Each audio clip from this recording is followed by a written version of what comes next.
And I'm just curious where that science is. But first, tell us what it is, because a lot of people don't know what it is. Yeah, so fecal microbiota transplantation, or FMT, is the process of taking a healthy donor's gut microbiome, so through their stool.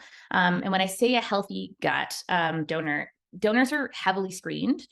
So when we think about the gut microbiome, we keep talking about how widespread the effects are. Well, that's why they're so well screened. So not only a donor's health, but their family history of any disorder that we think could possibly be tied to the gut. So that ranges from cancers, neuropsychiatric diseases, obesity, any cardiovascular issues, any GI issues. If that's within the donor, but as well as within their family, they can't be a donor. Wow. And that's to ensure you're not going to transfer anything. So these bacteria play a big role, and we don't want to provide bacteria to somebody that could then trigger them to kind of develop some kind of disease or disorder.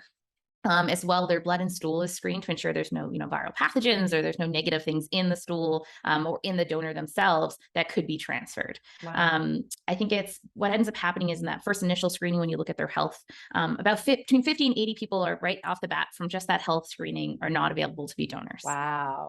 At Novel Biomes, the company that I work for, we actually have more stringent than what is kind of published or used regularly. So in some cases, a donor can have used antibiotics 3 months before they donate. At our company, you can have never used antibiotics in your life because antibiotics have a huge, huge impact on the gut microbiome. They can really wipe it out. We only have people that were vaginally born. We know that really sets up a good building block for the gut microbiome. So if we're going to give that to another person, we want to ensure everything that can be controlled to create a good microbiome is. Wow. Is there an age range? There's no set. Younger gut microbiomes are really good. As you get older, we know it deteriorates. So, I mean, for most people, we don't, like, if you look at the published standards, it's normally under 60. For us, we don't use, right now, we don't have anyone under the age of 30 to ensure that it's kind of the gut in its prime.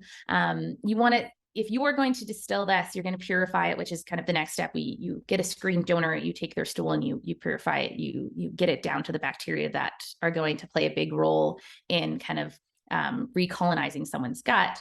You want to ensure that what we have there is going to create a healthy gut microbiome, because what we're doing is you're taking donor stool, purifying it, getting it down to the bacteria that we want.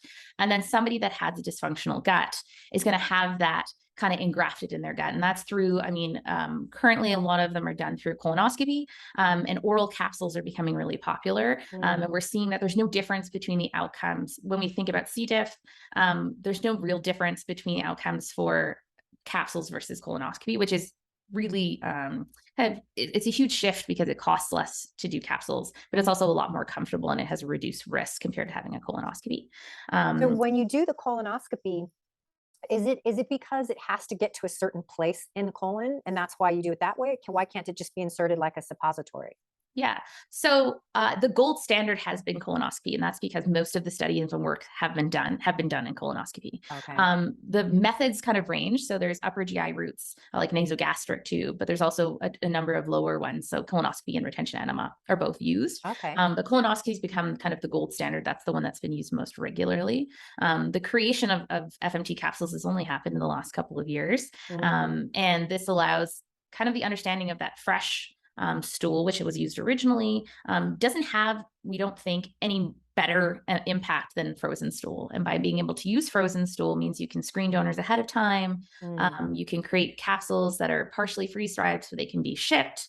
And that allows, not every hospital, not every center has to be able to prepare and screen donors for FMT. You can now get it from kind of stool banks or specialized centers. So with the creation of all of these things, I think that's going to lead to kind of more acceptance and use of FMT. But we're really at the beginning. So the idea is someone gets FMT in one of these ways. There's a large number of them. But for us, we provide retention enemas at one of our centers. We have oral capsules, and we have an oral powder as well, because we're working with kids a lot. The oral powder can be mixed with water or juice. And so kids that can't swallow capsules can take an oral powder.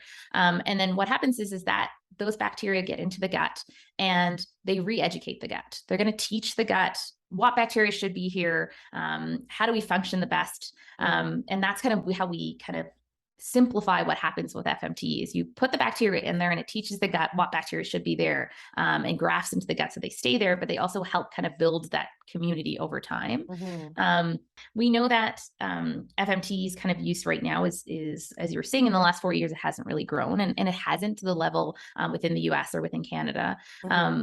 It's really focused right now on treating C. diff, or which is kind of, we're finding it in hospitals. People kind of go into the hospital, they get this bacterial infection, and a lot of it seems to be tied to the use of antibiotics, where antibiotics kind of wipe out the bacteria in the gut.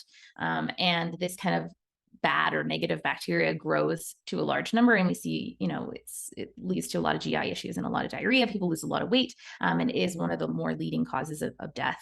And we're seeing it outside of hospitals, and we're seeing it in large numbers in hospitals. And so currently, the first line of treatment for that is more antibiotics. But when antibiotics doesn't work, what's currently approved for FMT is just for in those cases, for people that have C. diff, antibiotics doesn't work to get rid of it, they get FMT. We know that FMT works 90% of the time in these cases. Wow. So it works really well. And things are just starting to build now. So there was just recently the FDA approved a pharma company for their FMT for C. diff. And while we've been using FMT for C. diff for a while, this approval means that, okay, that's the first step to seeing FMT for anything else. It's just, it's the beginning of kind of the acceptance, because it's a natural based, it's not, a synthetic. It's, what standards do we need? What are the standards for manufacturing? How do we make sure it is consistent and safe? And I think we're getting there now as more standards have been put in place, and a better understanding of, how kind of entrenched our gut is into different disorders. So what are we screening for? What's important for a donor not to have? We're just starting to really, I think, appreciate fully.